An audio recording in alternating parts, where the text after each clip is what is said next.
यही चला था भाई टॉपिक सभी पे। इसमें अपने क्या पढ़ा था कि कॉमन बेस, कॉमन कलेक्टर और कॉमन एमिटर को पढ़ लिया था। आपके पास ट्रांजिस्टर के कितने प्रकार के यूज किए, 2 प्रकार के यूज किए, एक पीएनपी था, एक कौन सा था, एनपीएन। अब अपने को क्या पढ़ना है, ट्रांजिस्टर की कार्य प्रणाली पढ़नी है। टॉपिक डाल लेना,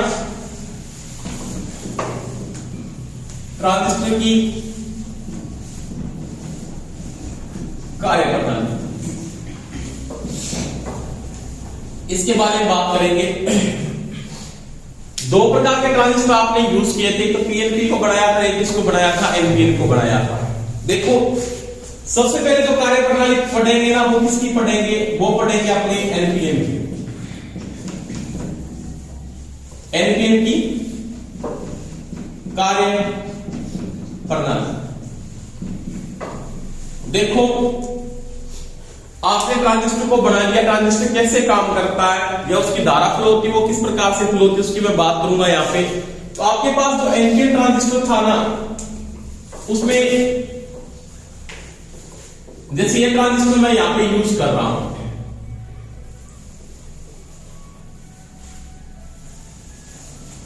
एक तो कौन सा क्षेत्र है इसका, एन क्षेत्र है, उसके बाद कौन सा है, पी क्षेत्र है, और बाद में वो कौन सा इसका, एन क्षेत्र। ठीक है, अब देखो यहां पे क्या है, ये इसका एमिटर है, ये इसका क्या है, ये कलेक्टर है, और ये इसका क्या है जी, ये इसका बेस है। ठीक है, एमिटर क्या होता है, एमिटर का मतलब होता है जो इलेक्ट्रॉन या होल का क्या करता है, उत्सर्जन करता है। जो ग्रहण करता है वह क्या कहलाता है, संग्राहक क्या कहलाता है, कलेक्टर कहलाता है। और दोनों के बीच में जो वाइसिंग करने में सहयोग करता है उसको क्या बोलते पड़े, बेस कहते।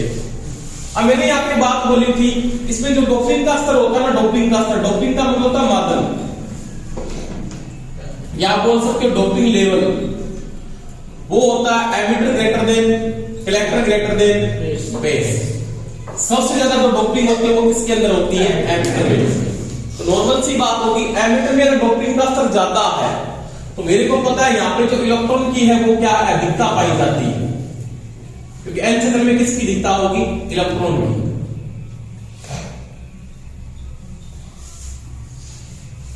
ठीक है, और मेरे को पता है यहां पे क्या है, यहां पे इससे क्या है, कम डोपिंग है, यानी कलेक्टर से, सॉरी एमिटर से कलेक्टर पे जो डोपिंग का स्तर है वो क्या है, लो है। इसका मतलब जो डोपिंग यहां पे यूज की जाती है वो क्या होती है, निम्न पर, तो यहां पे भी क्या होगी, इलेक्ट्रॉन ही होगी, और इसके मुकाबले क्या होगी, ये कम होगा। अब ये आपका क्या बेस है, और बेस पे जो डोपिंग का स्तर है वो सबसे क्या होता है, कम होता है। और मेरे को पता है यहां पे किसकी मात्रा पाई जाएगी, यहां पे होल पाई जाएगी, और डोपिंग का स्तर निम्न होने के कारण होल की संख्या भी क्या होती है, यहां पे निम्न होगी। समझ में आ गई मेरी बात। अब देखो मैंने संयोजन की बात की थी, तो जो ट्रांजिस्टर को किस रीजन में अपने यूज करते हैं, जो कार्य प्रणाली ट्रांजिस्टर की नॉर्मली काम करती है ना, वो किस रीजन में काम करती है वो मैंने आपको बताया था, वो होता है इसका एक्टिव रीजन। कौन सा, इसका एक्टिव रीजन होता है। एक्टिव का मतलब होता है इसको जब किस क्षेत्र में जोड़ते हो आप, सक्रिय क्षेत्र के अंदर जोड़ते हो, किस क्षेत्र में जोड़ते हो, सक्रिय क्षेत्र में, तो वह उसका एक्टिव रीजन कहलाता है। और एक्टिव रीजन में क्या होता है, आपने पढ़ा था कि जो इसका ईबी जंक्शन, कौन सा जंक्शन, ईबी जंक्शन,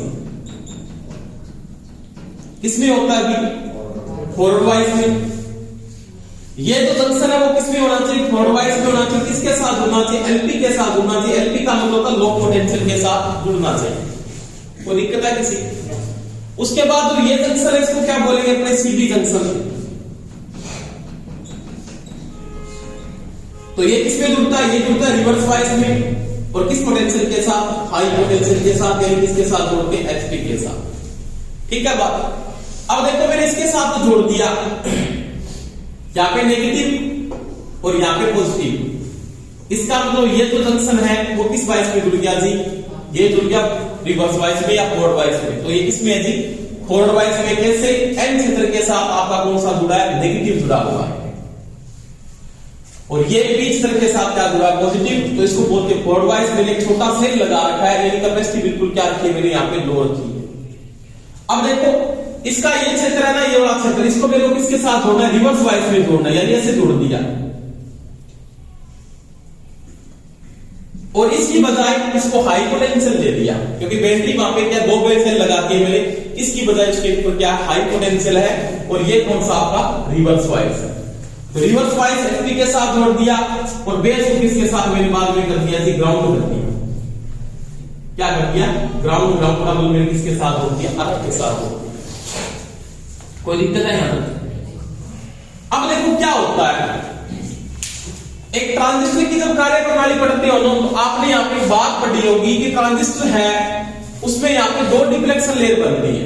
क्या बनती है, 2 डिप्लेक्शन लेयर, या इसके क्या बनते हैं, 2 अवक्षय क्षेत्र का निर्माण होता है। डिप्लेक्शन लेयर कहां पे बनती है, आपको पता है, तो यहां पे बन जाएगी, क्योंकि ये इलेक्ट्रॉन इधर चला जाएगा, ये वाला ऐसे जाएगा कि नहीं जाएगा, जाएगा। इसका मतलब एक डिप्लेक्शन लेयर तो यहां पे बनेगी, जहां पे इलेक्ट्रिकल फील्ड बनता है, एक डिप्लेक्शन लेयर आपकी यहां पे बन जाएगी ऐसे। बात समझ में आ गई यहां तक किसी के, क्या कोई दिक्कत है किसी की? डिप्लेक्शन लेयर को अपने क्या बोलते हैं, अवक्षय क्षेत्र कहा जाता है। हिंदी में क्या बोलते हैं, अवक्षय क्षेत्र, या बोल सकते हो कि डिप्लेक्शन लेयर। कितनी बढ़ती है, 2, एक तो ये बढ़ गई और एक बढ़ गई। अब क्या हुआ, अब मैंने इसके ऊपर पोटेंशियल यहां पे लगा रखा है ना, ये फोर्ड वाइज के अंदर है, तो ये क्या करता है, ये जो नेगेटिव है ना, यहां से इलेक्ट्रॉन जाएंगे अंदर, क्योंकि ये इलेक्ट्रॉन को धक्का देगा, क्या के चलो आओ, समझ में आ गई मेरी बात। तो ये क्या करेंगे, ये इलेक्ट्रॉन तो यहां से निकल गए थे, पहले डिफ्लेक्शन लेयर का जब निर्माण हुआ था, तो यहां पे क्या बनी थी, दिखतियां, क्योंकि ये तो कहां पे चलेगी, यहां पे चलेगी, चलेगी नहीं चलेगी, बिल्कुल चलेगी। तो ये इलेक्ट्रॉन तो यहां पे चले जाते हैं ऐसे। तो ये क्या करता है, जैसे ही आपका यहां पे पोटेंशियल बढ़ता है ना, तो ये इस डिफ्लेक्शन लेयर को क्या करता है, तोड़ देता है, क्योंकि यहां पे आपने पोटेंशियल लगाया, किसमें लगा दिया, फोर्ड वाइज में। मैंने आपको बताया था कि डायोड अगर सिलिकॉन का है तो 0.7 वोल्टेज के बाद इसकी डिफ्लेक्शन लेयर क्या होती है, टूट जाती है। अगर जर्मेनियम का तो 0.3 वोल्टेज के बाद डिफ्लेक्शन लेयर उसकी क्या होती है, टूट जाती है। तो मैंने फोर्ड वाइज में जैसे ही यहां पे लगाया, तो ये इलेक्ट्रॉन इसको प्रेशर क्रिएट करवाकर ये इलेक्ट्रॉन ऐसे इस डिफ्लेक्शन लेयर को तोड़ के इसके अंदर प्रवेश कर जाता है ऐसे, इस प्रकार से।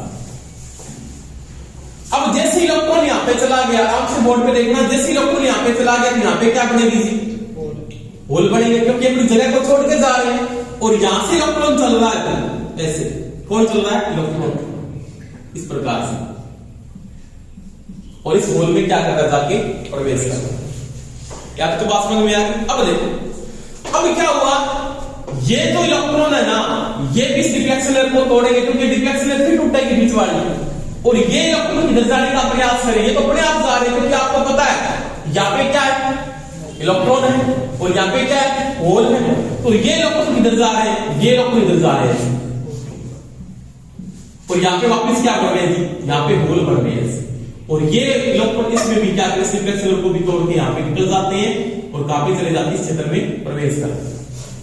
इसका मतलब देखो इलेक्ट्रॉन का चालन कैसे हो रहा है, नॉर्मल कंडीशन में आप देखते हो तो इलेक्ट्रॉन का चालन कैसे हो रहा है, ऐसे एमीटर से गए धारा, इस डिफ्लेक्शन लेयर को तोड़ा, फिर इसको तोड़ा, और किधर आगे ऊर्जा के स्रोत के पास आ जाते हैं। अब देखो आपके पास बेस पे क्या है, बेस पे क्या है, बेस पे जो आपने सप्लाई दे रखी है वो कौन सी दे रखी है, आपने दे रखी है पॉजिटिव, क्या दे रखी है, पॉजिटिव, या नेगेटिव दे रखा है, कि आपने जो बेस पे सप्लाई दी है वो कौन सी दे रखी है, आपने पॉजिटिव दे रखी है, कौन सी दे रखी है, पॉजिटिव।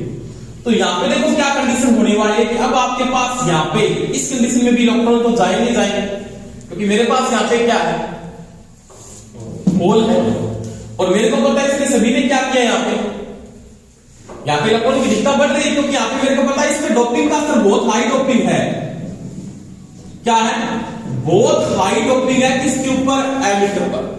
इसका मतलब इलेक्ट्रॉन की संख्या यहां पे जो ज्यादा है, यहां पे होल की क्या है, बिल्कुल कमी है, तुरंत प्रभाव से होल को भर देते हैं, बाद में आपके इलेक्ट्रॉन यहां पे भी क्या बच जाते हैं, शेष बच जाते हैं। समझ में आ गई बात मेरी।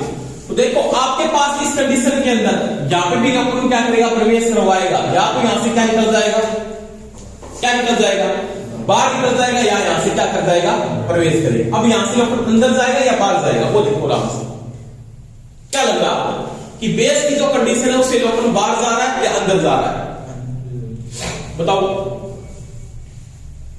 कि आपके पास जो बेस है उस बेस से इलेक्ट्रॉन अंदर जा रहा है या बाहर आ रहा है, वो देखना पड़ेगा। क्या जा रहा है? बाहर जा रहा है। क्यों? क्योंकि मेरे को पता है यहां पे इलेक्ट्रॉन की क्या अधिकता पाई गई है, क्योंकि ये डोपिंग का स्तर जैसे इसके अंदर आपको पता है एमिटर से इलेक्ट्रॉन प्रवेश करके यहाँ पे इलेक्ट्रॉन की संख्या बढ़ी है, ये कुछ इलेक्ट्रॉन यहाँ पे चले गए और कुछ बाकी बचे इलेक्ट्रॉन कहां पे आ गए, आगे आ जाते हैं ई, इस भाग में क्या कर जाते हैं, प्रवेश। अब देखो ये इलेक्ट्रॉन का सर्कल ऐसे बना, क्योंकि सारे के सारे तो इलेक्ट्रॉन प्रवेश कहां से हुए थे, एमिटर से। कुछ किधर चले गए, कुछ इलेक्ट्रॉन ने ग्रहण कर लिए, कुछ कहां से चले गए, बेस से चले गए। अब देखो धारा का चालन होता है ना, वो इलेक्ट्रॉन के हमेशा ही क्या होता है, विपरीत होता है। धारा का चालन इलेक्ट्रॉन के हमेशा ही क्या होता है, विपरीत होता है। यानी आपका इलेक्ट्रॉन तो ऐसे चल रहा है सर्किट के अंदर, तो धारा इसके विपरीत कैसे चलेगी, धारा का चालन स्पेस से होगा इस प्रकार से। तो ये धारा है कौन सी, आईसी का प्रवेश ऐसे ही और इलेक्ट्रॉन का विपरीत है। यहां पे देखो धारा कैसे है, इलेक्ट्रॉन अंदर जा रहा है, धारा कैसे जाएगी, बाहर। इसका मतलब ये धारा कौन सी होगी, आई, ये ऐसे प्रवेश कर रही है, बिल्कुल करती है पॉजिटिव से नेगेटिव। अब यहां पे धारा ऐसे चल रही है, आपको पता है ये धारा का साइन है। अब इस पे इलेक्ट्रॉन क्या है, बाहर जा रहा, धारा क्या जाएगी, अंदर। इसका मतलब ये कौन सी होगी, आई बी। समझ में आई मेरी बात? अब देखो टोटल इलेक्ट्रॉन कहां से निकले थे, सारे के सारे इलेक्ट्रॉन कहां से निकले थे, एमिटर से। यानी कुल धारा आपकी ऐसे आई है, एक तो किसके अंदर चलेगी, बेस के अंदर, कुछ किसके अंदर चलेगी, कलेक्टर के अंदर। तो टोटल धारा किसके बराबर होगी, आई ई। टोटल धारा आपकी यहां से आई है, क्योंकि सारे के सारे इलेक्ट्रॉन यहां से प्रवेश कर रहे हैं। आपकी जो आई है, आई ई है, वो किसके बराबर है, वो है आई सी प्लस क्या है, आई बी के बराबर है। समझ में आ गई मेरी बात? अब आप इसमें ये भी लिख सकते हो, क्योंकि आई सी इक्वल टू क्या हो जाएगा, तो वो हो जाएगा आई ई माइनस में आई बी। अगर आपको पूछ लेता है यहां पे आई बी क्या होगा, आई बी इक्वल टू होगा आई ई माइनस में आई सी। अब प्रश्न यहां पे कैसे पूछेगा, क्या पूछ रहा है वो बता देता हूं आपको। पहला प्रश्न तो वो ये पूछ सकता है कि जो एनपीएन ट्रांजिस्टर आपने बनाया है उसमें धारा का चालन कैसे होता है। तो धारा का चालन नॉर्मली होता है, वो एमिटर से तो धारा क्या निकलती है, बाहर निकलती है। क्या निकलती है, बाहर। तभी आप क्या करते हो कि सिंबल में साइन किया जाता है ऐसे। ये मैंने ट्रांजिस्टर का सिंबल बना दिया, आपको पता नहीं कि ट्रांजिस्टर है कौन सा, तो मैंने कहा ये बात तो इसका है जी कलेक्टर, और ये इसका है जी एमिटर, और ये इसका क्या है जी बेस। अब मैं कहता हूं तीर का एरो का निशान अगर बाहर की ओर है, इसका मतलब एमिटर से धारा क्या निकलती है, बाहर निकलती है। एनपीएन ट्रांजिस्टर में यही कंडीशन पाई जाती है कि एमिटर से धारा क्या निकलेगी, बाहर निकलेगी। समझ में आ गई मेरी बात? और कलेक्टर से क्या जाएगी, अंदर जाएगी, और बेस से भी क्या जाएगी, आपकी धारा अंदर जाती है। समझ में आ गई मेरी बात? यानी इन दोनों से धारा अंदर जा रही है, इससे धारा क्या निकल रही है, बाहर। तो आपने ये भी नियम पढ़ा होगा, नोड का नियम सुना होगा आपने कि आने वाली धारा जाने वाले के बराबर होती है। इसका मतलब आने वाली धारा किससे है, आने वाली धारा ओनली फोर किससे है, कि आप यहाँ पे आने वाली धारा को जो यूज कर रहे हो, धारा बाहर किससे निकल रही है, एमिटर से निकल रही है। आने वाली किससे है, तो बेस और कलेक्टर से। तो बेस और कलेक्टर से धारा प्रवेश करेगी, एमिटर से क्या निकलती है, बाहर निकलती है। इस ट्रांजिस्टर के अंदर किससे, एनपीएन। समझ में आ गई बात? ये बनाओ इसके देखने से बोर्ड के ऊपर किसी की समस्या है तो मेरे को बता देना। देखो सबसे पहले क्या बात होती है, इलेक्ट्रॉन का चलन आपको पता है, होल का चलन आपको पता होना चाहिए। इसके ऊपर मैंने 4 का जैसे पोटेंशियल लगाया है, तो ये हाई डोपिंग के साथ है, ये बिल्कुल लो डोपिंग के साथ है, मध्यम डोपिंग के साथ बढ़ाया गया है। यहाँ पे इलेक्ट्रॉन की दिखता है, जैसे आप पोटेंशियल क्रिएट करोगे तो ये इलेक्ट्रॉन इस पे क्या करते हैं, बाहर करके डिफ्लेक्शन है, तो इसको तोड़ के अंदर निकल जाती है। इलेक्ट्रॉन इसके बाद इसकी पूर्ति करके फिर इलेक्ट्रॉन आपके बचेंगे, क्योंकि इलेक्ट्रॉन की संख्या यहाँ पे बहुत ज्यादा है, और यहाँ पे होल की क्या है, रफ्ता है। इसको बाद में तोड़ेगा ये, इसी प्लेन को तोड़ के इलेक्ट्रॉन यहां से क्या निकलता है, बाहर निकल जाता है। तो जैसे इलेक्ट्रॉन का चलन हो रहा है ना, तो सभी को पता है लो पोटेंशियल से हाई पोटेंशियल की ओर चलेगा। इलेक्ट्रॉन का रीजन यही होता है कि इलेक्ट्रॉन जो चलता है ना का चलन, तो वैसे ही ध्यान लेना, आपने पता है आपको इलेक्ट्रॉन का चलन होता है वो एलपी से एचपी की ओर। एलपी समझते हो आप, लो पोटेंशियल, और एचपी का मतलब होता है हाई पोटेंशियल। यानी आप बोल सकते हो माइनस से किसकी ओर होता है, प्लस की ओर होता है। और होल का चालन आपने पढ़ी लिखा है कैसे होता है होल का चालन, तो ये होता आपका HP से LPQ। ठीक है जी। अब मैंने कहा था इलेक्ट्रॉन चलता है वो फिजिकली यानी भौतिक रूप से चलता है, तो होल चलता है वो कैसे चलता है, एक्चुअली चलता है किससे चलता है। तो ये बात है, यहां से धारा का चालन कैसे हो रहा है, तो आपको यहां पे ध्यान रखना है। एमीटर से धारा क्या करेगी आपकी, एमीटर से धारा यहां पे क्या निकलती है, धारा बाहर निकलती है। ठीक है जी। तो प्रवेश किससे करती है, IC से व IB से धारा प्रवेश करेगी। बात समझ में आई मेरी?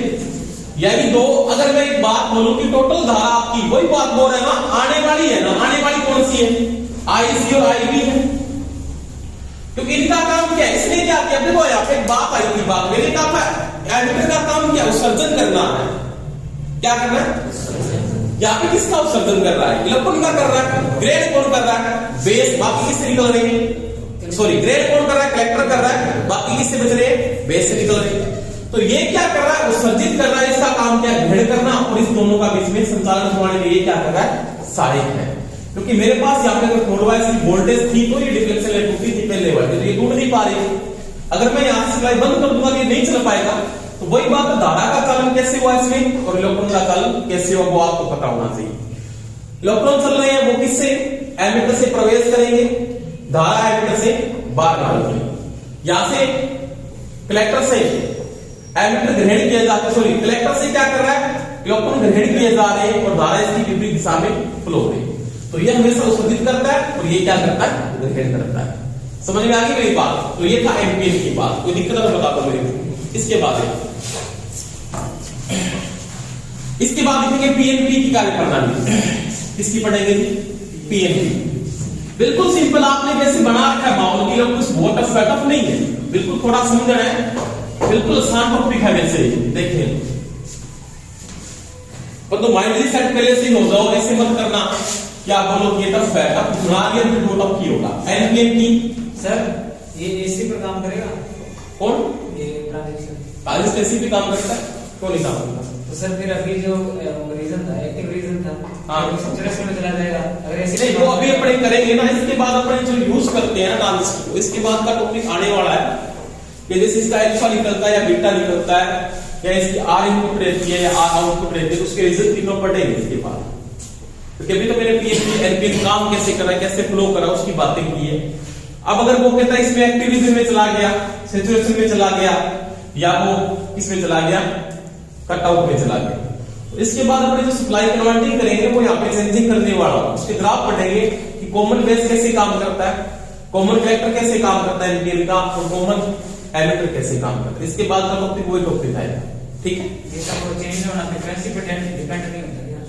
नहीं, वो चेंज होता है ना, सप्लाई वोल्टेज गेन करता है उस समय। अब वो वोल्टेज गेन के लिए यूज हो रहा है या वो धारा गेन के लिए, जैसे कॉमन आप बेस को यूज करते हो, आप वो वोल्टेज गेन कर सकता है। क्यों वोल्टेज गेन क्यों कर सकता है उसकी कारण मैं बताऊंगा इसके बाद।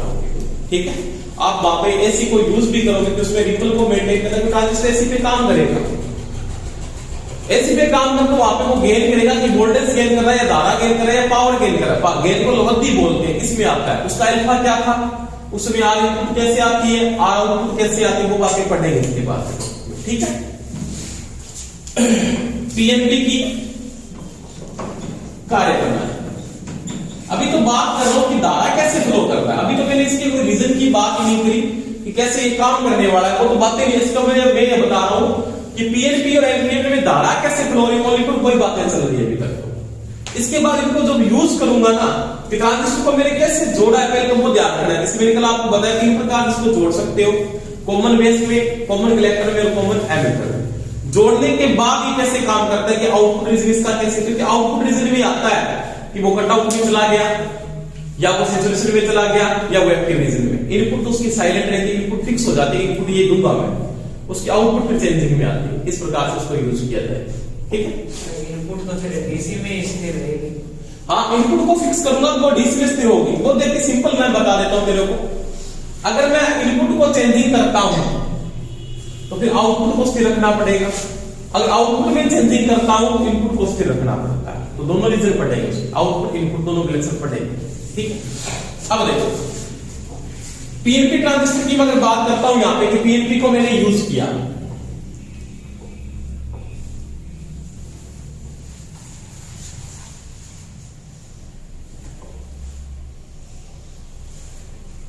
वही बात है, ये इसका पी क्षेत्र है मान लिया, ये इसका एन क्षेत्र है और ये इसका कौन सा है, पी क्षेत्र है। ये सभी को पता है इसका बेस है। ये क्या है जी, एमिटर, और ये इसका क्या है, इलेक्ट्रिक। ठीक है बात, ये इसका बेस। ठीक, अब देखो वही बात आपको करना है कि इसको एक्टिव रीजन में लेके आना, क्योंकि काम करवाना एक्टिव रीजन में, ट्रांजिस्टर काम एक्टिव रीजन में करेगा, क्योंकि ट्रांजिस्टर का यूजफुली एक्टिव रीजन में यूज करना होता है। तो मेरे को वही करना है यहाँ पे, इसका जो ईबी जंक्शन है ना, कौन सा जंक्शन, ईबी जंक्शन, वो किसमें होना चाहिए, वो होना चाहिए फॉरवर्ड वाइज, और किस पोटेंशियल के साथ, एलपी के साथ। बात समझ में आ गई सभी? यानी आपका ईबी जंक्शन, ईबी और जंक्शन किसमें होना चाहिए, फॉरवर्ड वाइज में, और लो पोटेंशियल के साथ होना चाहिए। समझ में आ गई? वही बात इसमें देखो, इसका कौन सा है, सीबी जंक्शन, इसमें होना चाहिए, आपने इसको रिवर्स वाइज में जोड़ दिया, और किस पोटेंशियल के साथ, एचपी के साथ। आपने इतना काम किया, और डोपिंग का लेवल आपको पता ही है, इतना आपको डोपिंग का लेवल वो सभी में ही होता है, आपको पता होना चाहिए किसका लेवल, डोपिंग लेवल ये होता है। कोई दिक्कत? ठीक है जी, कोई समस्या तो नहीं। अब देखो, अब मेरे को पता है कि यहां पे क्या होंगे, बहुत ज्यादा होल होंगे, ऐसे, क्योंकि डैम्पिंग का असर सबसे ज्यादा होता है किसके अंदर, एमिटर में ही होता है। तो बहुत ज्यादा यहां पे क्या होंगे, होल होंगे, क्योंकि बीच तरह में किसकी दिखता होती है, होल की होती है। यहां पे क्या होंगे, इलेक्ट्रॉन होंगे, परंतु क्या होंगे, नीबल होंगे, क्योंकि डोपिंग का असर यहां पे बिल्कुल क्या है, लो है, क्योंकि सबसे कम डोपिंग किसमें है, बेस में। और यहां पे दोनों के मध्यम की डोपिंग है, कि इस प्रकार से इसमें डोपिंग यूज की जाएगी ऐसे।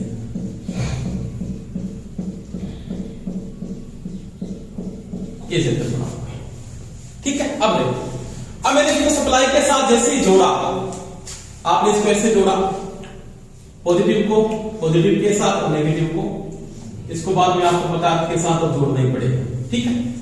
इसके बाद देखो, इसको किसके साथ जोड़ा, रिवर्स वाइज में, तो यहां पे नेगेटिव दे दिया मैंने, यहां पे पॉजिटिव, फिर नेगेटिव, फिर पॉजिटिव।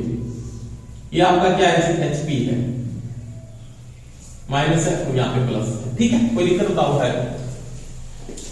ये मैंने बेसिक पोटेंशियल इसके ऊपर लगाया ना, एक और तो हाल लगा दिया फॉरवर्ड वाइज में, फॉरवर्ड वाइज में कौन सा पोटेंशियल लगा दिया, लो पोटेंशियल, एक लगा दिया रिवर्स वाइज में, कौन सा पोटेंशियल लगा दिया, हाई पोटेंशियल। देखो, जैसे इसका पोटेंशियल लगाया मैंने, तो मेरे को पता है इसके बीच में डिफ्लेक्शन लेयर तो भी बनेगी, वही दो यहां पे बनी थी, दो यहां पे बढ़ जाएगी, ऐसे ये डिफ्लेक्शन लेयर बन गई इसके बीच में, क्योंकि ये इलेक्ट्रॉन इधर चला गया, यहां पे क्या बन गया, होल, और ये इलेक्ट्रॉन यहां पे चला गया, यहां पे क्या बन गया, होल बन गया। अब देखने वाला फंक्शन क्या होने वाला, तो देखिए बातें। अब देखो यहां पे क्या हो रहा है, इस चित्र में क्या होल की दिखता है, पीछे की पॉजिटिव के अंदर, होल होल की तरफ नहीं जाता, होल होल से क्या होता, प्रतिकर्षित होता, दूर धकेला जाता है। और मेरे को पता है आपके पास ये नेगेटिव क्षेत्र है, इसका मतलब क्या है कि यहां पे बहुत ज्यादा इलेक्ट्रॉन है, क्या है, बहुत ज्यादा इलेक्ट्रॉन। आपके होल इधर जाने वाले हैं, होल इधर जाएंगे, इलेक्ट्रॉन किधर आएंगे, इधर आएंगे।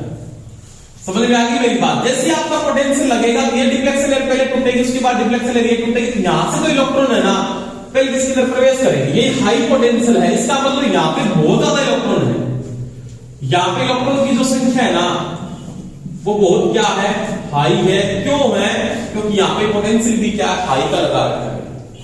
तो यहां से क्या करेंगे, बहुत ज्यादा इलेक्ट्रॉन ऐसे चलेंगे, इलेक्ट्रॉन आप ऐसे, इसमें क्या करेंगे, प्रवेश करेंगे। जैसे प्रवेश करेंगे तो मेरे को पता है क्या हुआ, ये इन होलों की पूर्ति करने के बाद इस डिफ्लेक्शन लेयर को यहां पे क्या करते हैं, तोड़ते हैं, और इन इलेक्ट्रॉनों को धकेलते हैं कि आप इस डिफ्लेक्शन लेयर को क्या करो, तोड़ दो, क्योंकि मेरे को पता है ये तो फॉरवर्ड वाइज में है ना, तो ये डिफ्लेक्शन लेयर भी आपकी टूट के ये इलेक्ट्रॉन यहां पे चले जाते हैं, ऐसे प्रवेश करेंगे इस प्रकार से।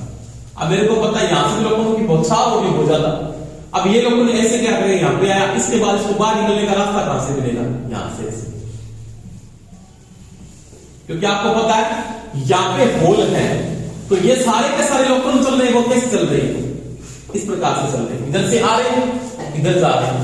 इधर से किसकी बौछार हो रही है, होल की, क्योंकि यहां पे होल की दिखता है, होल चल जुल रहा है, तो होल चलता कैसे है, खिसकता है, वैसे होल चलता नहीं है, क्योंकि मेरे को पता है कि सबसे पहले यहाँ पे इलेक्ट्रॉन आए, इसने होल की पूर्ति की कर दी, अब ये यहाँ पे भी पूर्ति होगी, यहाँ पे भी पूर्ति होगी। अब ये इलेक्ट्रॉन कहां पे चला गया, ये इधर चला गया, ये इलेक्ट्रॉन कहां पे चला गया, ये इधर चला गया, ये इलेक्ट्रॉन कहां पे चला गया, ये इधर चला गया। इसका मतलब पीछे क्या हो रही है, रिक्ति बढ़ती जा रही है, यानी चले कैसे रहा सिस्टम, देखो आराम से। ये आपके पास कोई एटम है, मान लिया एक एटम आपका ये, अब आपके यहाँ पे क्या है, यहाँ पे इलेक्ट्रॉन की संख्या ज्यादा है, यहाँ पे क्या मान रही है, यहाँ पे नॉर्मल बात है, मान लिया 3 इलेक्ट्रॉन है, क्योंकि त्रिशोजी होता है सभी प्रकार का पदार्थ। यहाँ पे इलेक्ट्रॉन प्रवेश होने के बाद ये मत्स्योजी में प्रवेश होंगे, इसके बाद क्या हुआ, ये इलेक्ट्रॉन को त्याग कर यहाँ पे प्रवेश कर जाता है, यहाँ पे वापिस क्या बनेगा, अब इधर वाला फिर क्या करेगा, इस परमाणु इलेक्ट्रॉन को त्याग, इसमें वापिस आ जाएगा, यहाँ पे वापिस क्या बन गया, होल। यहाँ पे फिर परमाणु इलेक्ट्रॉन को त्याग, यहाँ पे इलेक्ट्रॉन आ गया, यहाँ पे क्या बन गया, होल। तो चल तो क्या रहा, होल ही चल रहा है, यहाँ पे होल का उत्सर्जन हो रहा है ऐसे। और होल का चलन होता है ना, वो इलेक्ट्रॉन के हमेशा ही क्या होता है, विपरीत होता है। होल व इलेक्ट्रॉन का चलन आपस में क्या होता है जी, विपरीत होता है।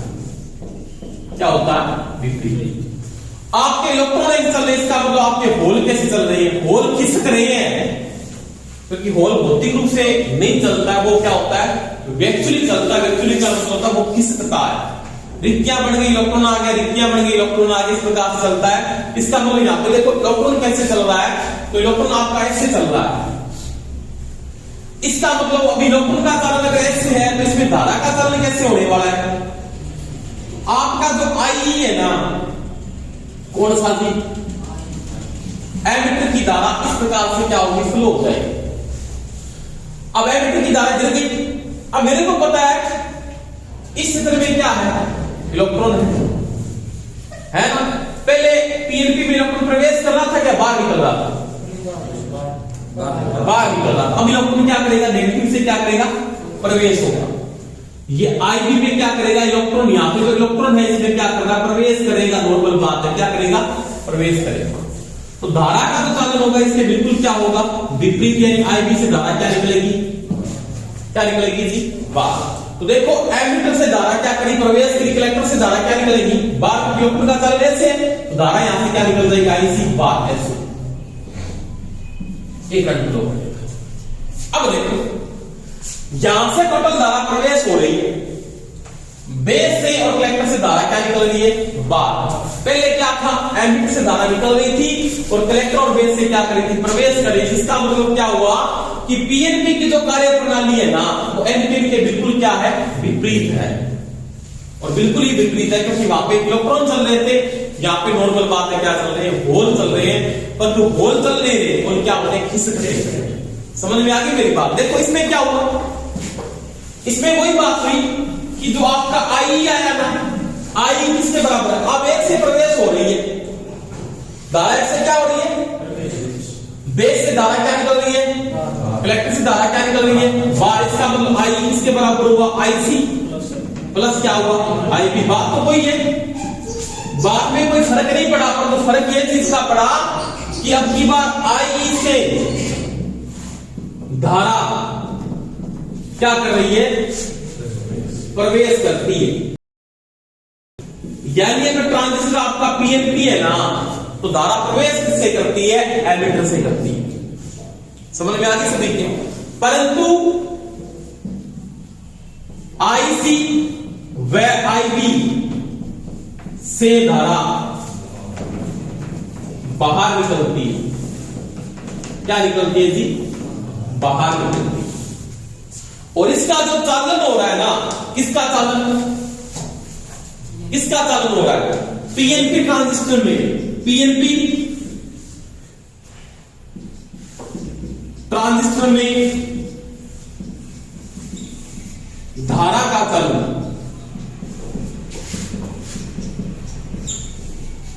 एम्पियर से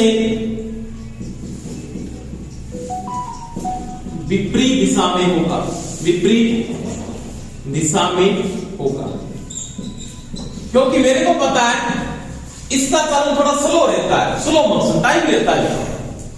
तो ट्रिगर इसका जो होगा ना वो इसका टाइम लेता है। लेने का रीजन यही होता है क्योंकि आपको इलेक्ट्रॉन की लगता फायदा थे बहुत कम मान में इलेक्ट्रॉन होते हैं, क्योंकि इलेक्ट्रॉन और किस क्षेत्र में, एन क्षेत्र में है। यहाँ पे ज्यादा कौन है, होल है। पहले होल की क्या हो, देखो यहाँ पे क्या होने वाला है, पहले होल खुद क्या हो, संतुष्ट हो कि होल के पास जैसे इलेक्ट्रॉन आएंगे तो पहले क्या करेगा, होल अपनी पूर्ति करेगा। उसके बाद क्या होंगे, इलेक्ट्रॉन बाहर निकलेंगे, क्योंकि पहले तो इसमें इलेक्ट्रॉन पूरे के पूरे भरे जाएंगे। फिर क्या करेगा, ज्यादा होने के बाद यहां से इलेक्ट्रॉन बाद में क्या निकलेंगे, आगे निकलेंगे।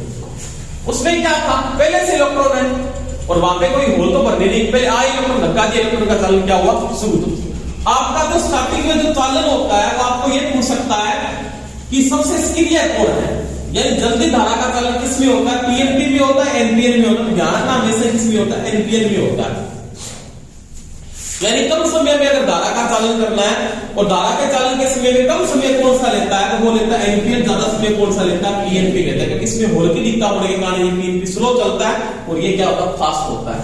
तो ध्यान रखना एनपीएन है ना वो धारा के चालन में क्या है जी, फास्ट है, और पीएनपी आपका क्या है, बिल्कुल स्लो है।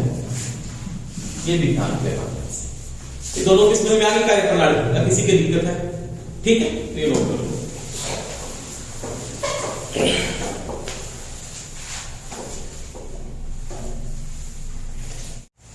इसके बाद देखो एक चीज मैंने यहाँ पे ये भी बताई थी, इसका जो सिंबल मेंटेन होकर चलता है, आप इसका सिंबल ऐसे बनाते हो।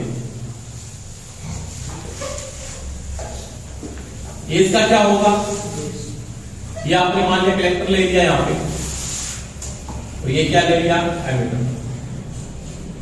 समझ में आ गई मेरी बात। देखो सबसे पहले यहाँ पे जो तीर का निशान साइन करेगा, एमीटर की धारा को साइन करता है। तीर का निशान एमीटर की धारा को साइन करता है। अब तीर का निशान बाहर करो या अंदर करो, आप क्या करोगे, अंदर की तरफ करोगे, क्योंकि पीएनपी में धारा क्या करती है, प्रवेश करती है। इसका सिंबल कितने से बन जाता है, ये बन जाता है, इसको बोलते हैं पीएनपी है। क्यों, क्योंकि एमीटर से धारा प्रवेश ही करेगी, बाहर नहीं निकल सकती है। तो ये सिंबल बनता है कि धारा इसमें प्रवेश करेगी, पीएनपी का, बाहर निकलते तो क्या है, एनपीएन का। ठीक, अब इसके बाद बात आती है कि ट्रांजिस्टर को मैं यूज कर रहा हूं। पहली बात कैसे मैंने यूज किया, तीन प्रकार से मैंने कल आपको बताया था, ट्रांजिस्टर को तीन प्रकार से सर्किट में जोड़ा जाता है। कैसे, एक तो कॉमन एमीटर में जोड़ सकते हो, कॉमन बेस में जोड़ सकते हो, कॉमन किस में जोड़ सकते हो, कलेक्टर में जोड़ सकते हो। तो यानी इसका जो नॉर्मली कार्य प्रणाली आती है ना, एक तो जोड़ते हैं सीपी में, ठीक है, कॉमन बेस, कॉमन एमीटर और कॉमन कलेक्टर, तीनों की क्या पड़ेगी, कॉन्फ़िगरेशन। क्या पढ़ेंगे, कॉन्फ़िगरेशन, यानी क्या पढ़ेंगे, इसकी कार्य प्रणाली, ये तीनों कैसे काम कर रहे हैं, इसके बारे में क्या करेंगे जी, बात करेंगे। अब देखो तीनों ट्रांजिस्टर में सबसे पहले किसकी बात करूंगा, कॉमन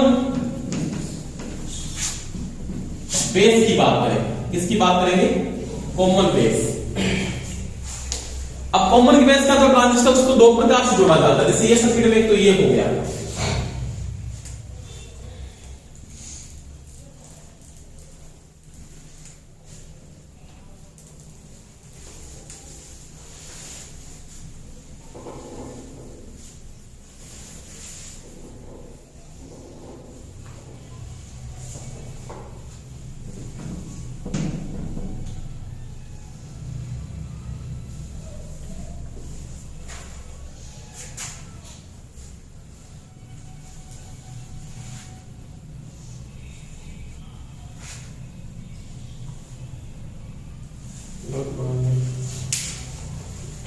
इसका बनाना है, कॉमन बेस का बनाना है। दोबारा से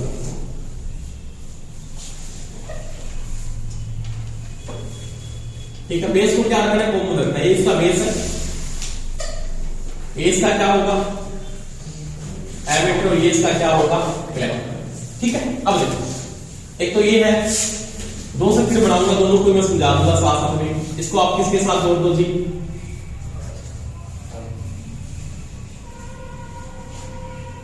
एक सिरा ये यूज कर लो, एक ये यूज कर लो, और एक ये सिरा आपके पास ये है।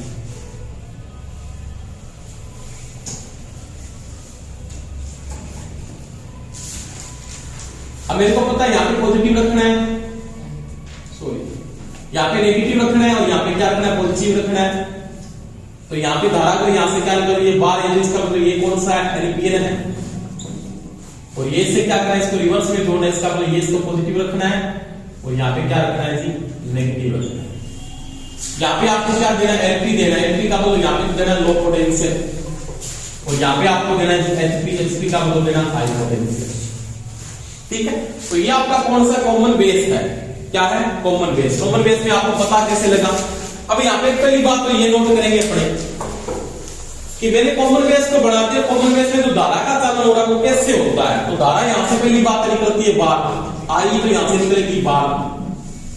ठीक है, अब मेरे को पता बेस से धारा क्या करेगी, प्रवेश, आई भी प्रवेश कर रहा था, आई सी भी क्या कर रहा था, प्रवेश कर रहा था। तो ये धारा का सिस्टम बना हुआ था। समझ में आ गई मेरी बात, धारा प्लस से माइनस की फ्लो करती है, तो यहां से धारा क्या कर रही थी, आपकी प्रवेश ही कर रही थी। तो ये धारा का सिंबल है नॉर्मली जो मेंटेन होकर चलता है, इस प्रकार से धारा आपकी क्या कर रही है, फ्लो करवा रहा सर्किट के अंदर। अब देखो इसका सर्किट ये बड़ा, तो एक सर्किट आप इससे भी ड्रॉ कर सकते हो, इसका भी।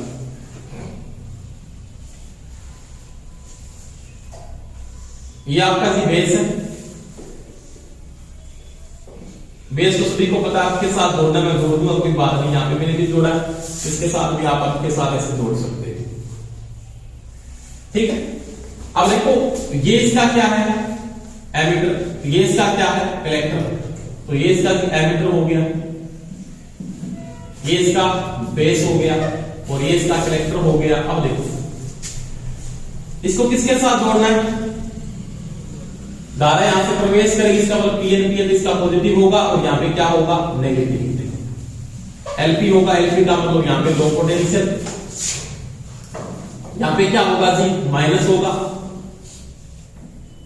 और यहाँ पे क्या होगा जी, यहाँ पे माइनस होगा, और यहाँ पे क्या होगा, प्लस होगा, और यहाँ पे क्या होगा, एचपी। ये सिस्टम होता दोनों के अंदर। अब देखो इसमें धारा का चालन कैसे हो रहा है, इसमें आई इसी करंट बाहर अंदर होता प्रवेश, आईसी से क्या निकलता है, बाहर, आईसी से भी क्या निकलता है, बाहर। इस प्रकार से इसका क्या हो रहा है, करंट फ्लो हो रहा है, कोई दिक्कत है। अब देखो हमेशा एक चीज का ध्यान रख लेना, कॉमन बेस हो, कॉमन कलेक्टर हो, कॉमन एमीटर हो, तीनों का अलग अलग निकलेगा।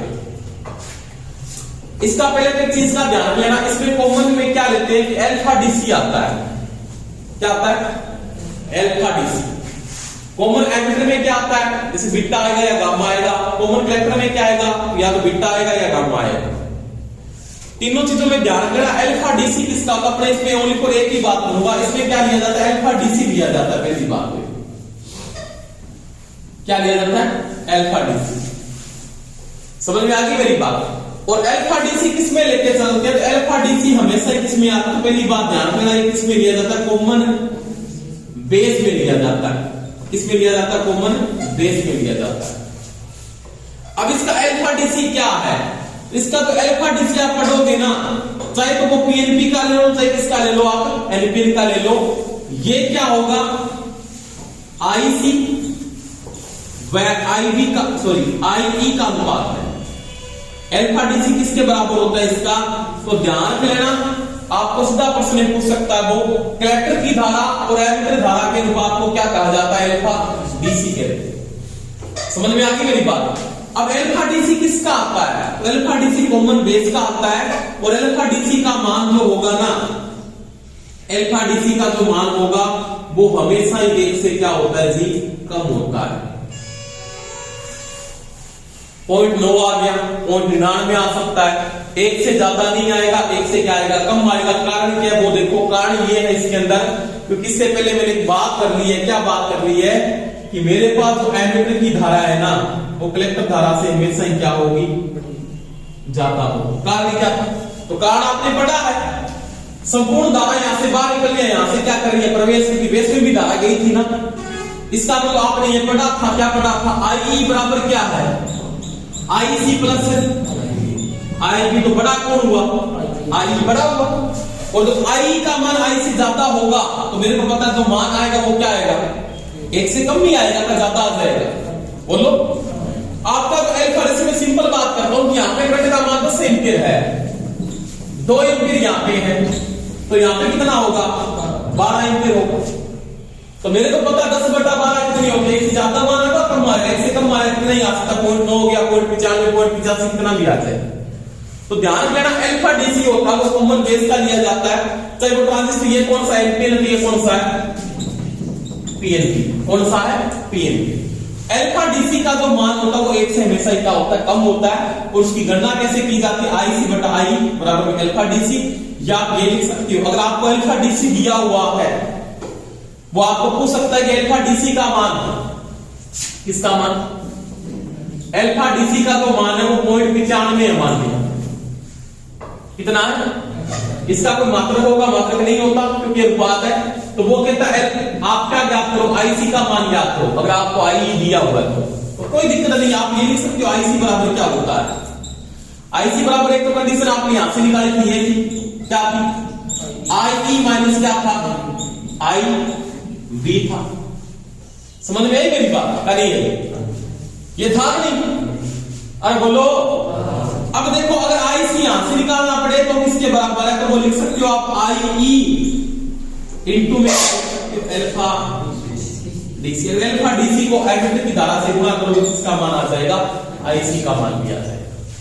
ठीक है, तो हमेशा ही ध्यान रख लेना कॉमन बेस का चाहे पीएनपी ट्रांजिस्टर हो चाहे एनपीएन हो, उसमें किसका मान आएगा, अल्फा आएगा। जैसे कॉमन कलेक्टर में क्या है, जैसे बीटा आता है या गामा आता है, तो बीटा या गामा वहां पे यूज करेंगे। एमिटर में या बीटा आएगा या गामा, तीनों का अलग अलग आएगा। अल्फा, अल्फा किसका मध्य का है, इन दोनों के मध्य का है, क्योंकि यहां पे आने वाला है। जैसे मैं कॉमन एमिटर करूंगा तो अपने आप इसकी सैचुरेशन चेंज होगी। जैसे सिंपल बात हुई, आपने किसको किया, कॉमन एमिटर ले लिया, तो ये कॉमन एमिटर मान लिया है। अब कॉमन एमिटर में मेरे को पता भेजता जाएगा ग्राफ को, यहां से यहां के मध्य ग्राफ आने वाला है, इस बिंदु के मध्य ग्राफ, बीच वाले भाग में नहीं लेंगे ग्राफ। तो अब ये गामा आएगा या बीटा आएगा, अब इसके बीच में गामा या बीटा लिया जाएगा। कॉमन एमिटर में कॉमन कलेक्टर होगा तो यहां पे क्या होगा, लोग ये कॉमन कलेक्टर है, अब यहां का लिया जाएगा, वो अलग कंडीशन में आएगी। तो वही बात है, यहां पे चीज का ध्यान रख लेना, पहले कॉमन बेस के अंदर किसको लिया जाता है, अल्फा डीसी को लेके चलते हैं। और अल्फा डीसी का मान आईसी और आईबी का अनुपात होता है, और अल्फा डीसी का मान हमेशा एक से क्या आता है, कम आता है। अगर अल्फा डीसी दिया हो, आई दिया हो, तो आईसी की भी गणना कर सकते हैं। ठीक है, ये लो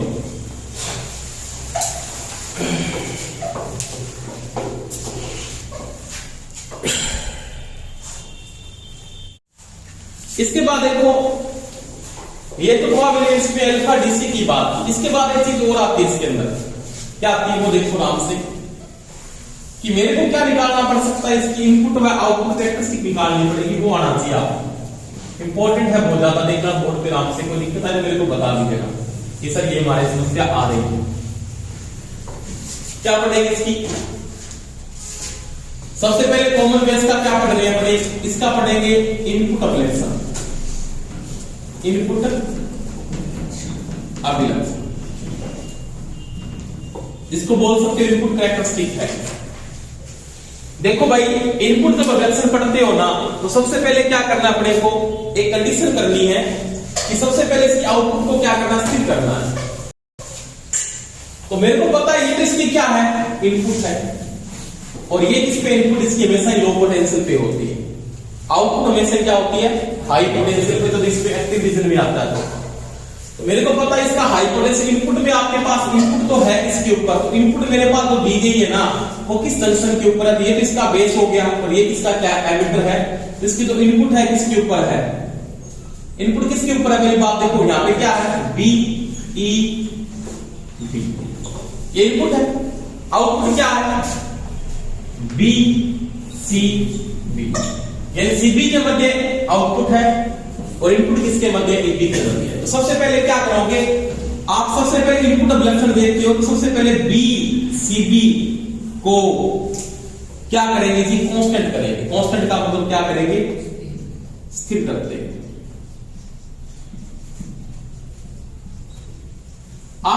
किया, बीईबी को कांस्टेंट कर दे, किसी वोल्टेज के ऊपर फिक्स कर दिया, माने चाहे 10 वोल्ट ले लिया आपने, चाहे आपने 5 वोल्ट ले लिया, चाहे आपने क्या ले लिया 20 वोल्टेज ले लिया, परंतु ये पोटेंशियल हमेशा किसका है, हाई का है, और ये इसका क्या है, लो। फिर मैं क्या करता हूं, वेरिएशन करता हूं इसके अंदर बीईबी के मध्य। तो इसका इनपुट ऑब्जेक्शन आपको इसका पूछ सकता है। पहली बात तो आपको ये पूछ सकता है यहां पे कॉमन बेस के ट्रांजिस्टर के अंदर इनपुट ऑब्जेक्शन किसके मध्य खींचा जाएगा। समझ में आई तो नहीं मेरी बात, क्या समझ में आई? कॉमन बेस के ट्रांजिस्टर के अंदर उसका जो इनपुट है, इनपुट को बोलते हैं निवेशी विलक्षण, किसके मध्य खींचा जाएगा। तो इसका जो निवेशी विलक्षण है या इसका जो इनपुट अभिलक्षण है, इनपुट अभिलक्षण,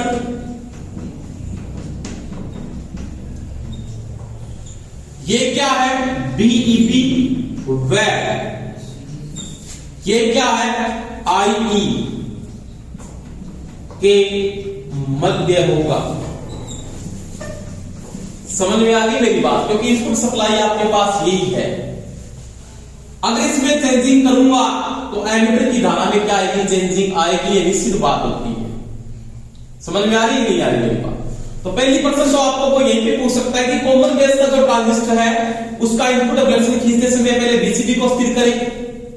दूसरी बात, इनपुट ऑब्जेक्शन किसके मध्य होगा, तो बीईबी व आई के मध्य खींचा जाता है। अब देखो मैं इसका ऑब्जेक्शन ले रहा हूं कुछ भी, जैसे ये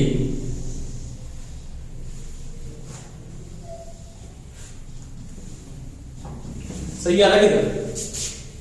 अब देखो इसके अंदर देखो थोड़ा सा एक सिस्टम बता देता हूं कि आपका यहां पे तो आप क्या लोगे उस समय, यहां पे तो आपने ले लिया जी बीईबी को, किसको ले लिया, बीईबी, और किसके मध्य खींचा गया, आईई के मध्य। यहां पे वैल्यू क्या थी, 0 थी, ठीक है। अब आपने इसका जो ग्राफ लिया ना, उस समय एक बात को आपने नोट किया था, यहां पे फिक्स कर दिया, एक कोई भी रेंज थी उसके ऊपर आपने फिक्स कर लिया, किसको फिक्स कर लिया था, बीसीबी बराबर मैंने ले लिया, मान लिया 10 वोल्ट, इसको फिक्स कर दिया, क्योंकि मेरे को पता बीसीबी में अगर चेंजिंग है तो धारा का मान यहां पे भी चेंजिंग होगा। अरे इसका धारा का चेंजिंग होती है ना, तो इसकी धारा तो अपने आप बदलती है। पहली बात तो यहां पे दिमाग में चीज नोट रखनी थी आपको कि जब आप इनपुट ऑब्जेक्शन ले रहे हो तो इसको स्थिर क्यों कर रहे हो।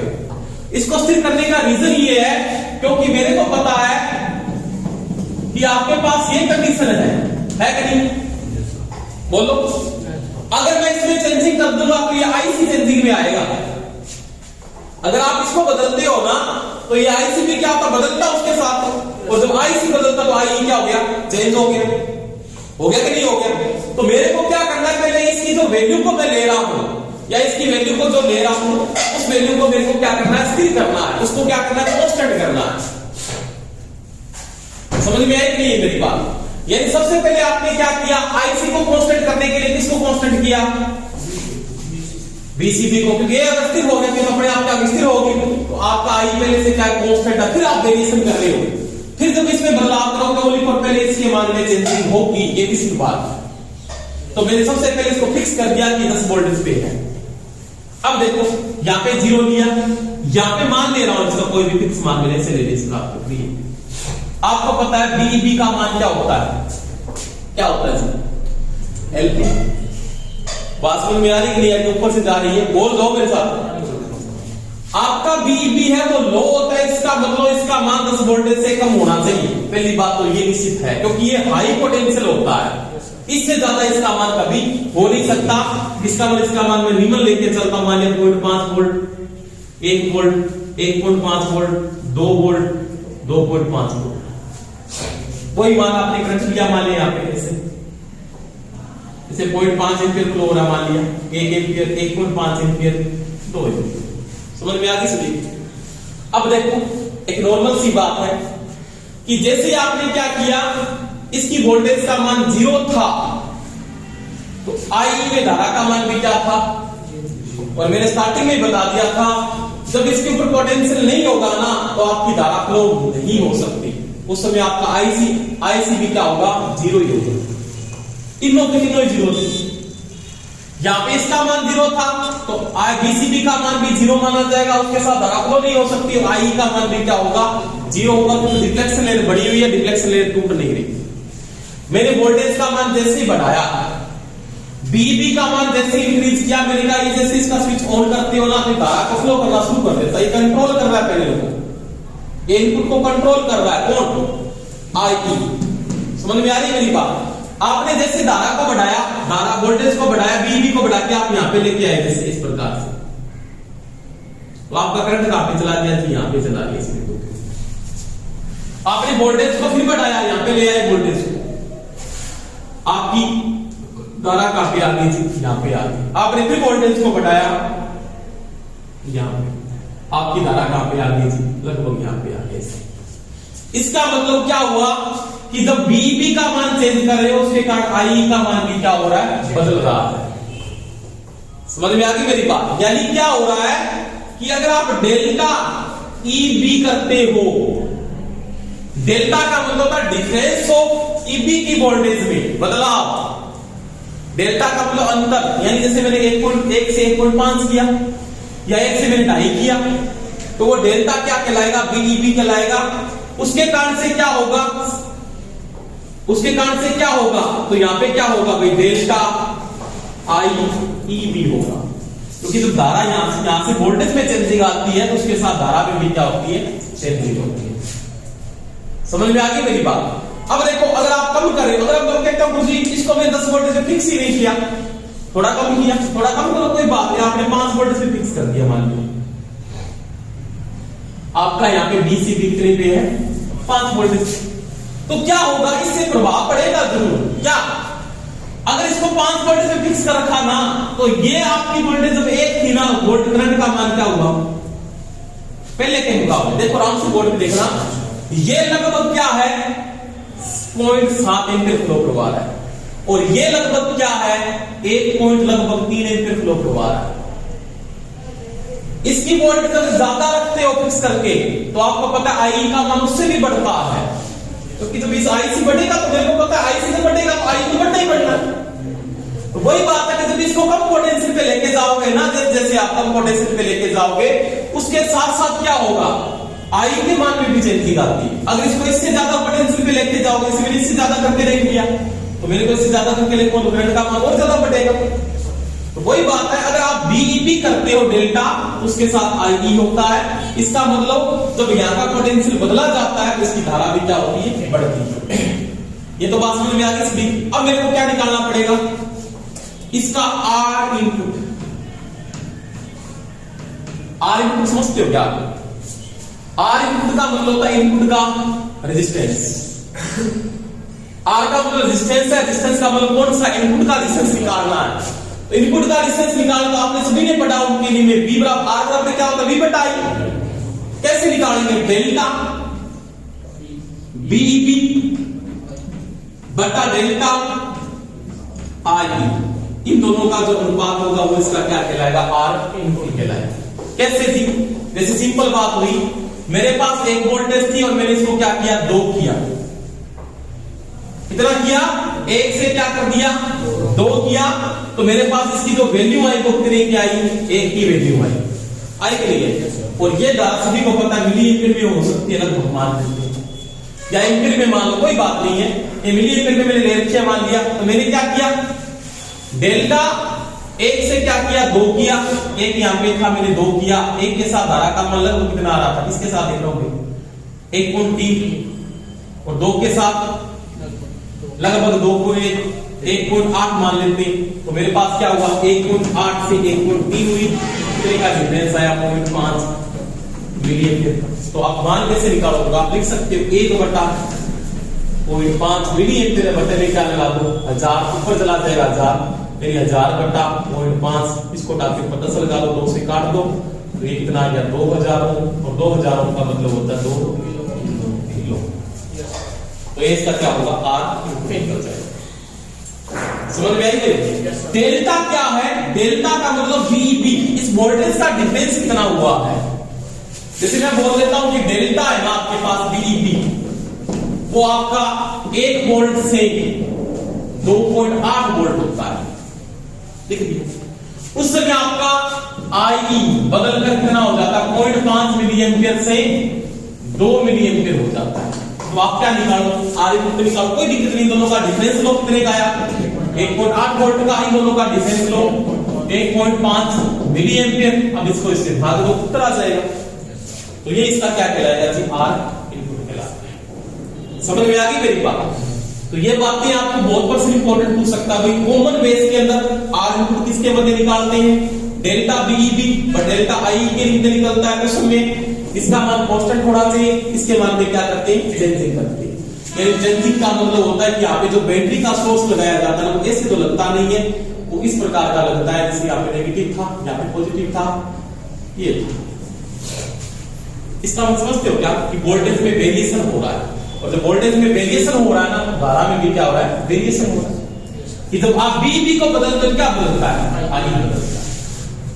ठीक है, और उसके साथ ही आप आर इनपुट को निकाल, कोई दिक्कत है? तो ये था इसका आर इनपुट, नोट करो।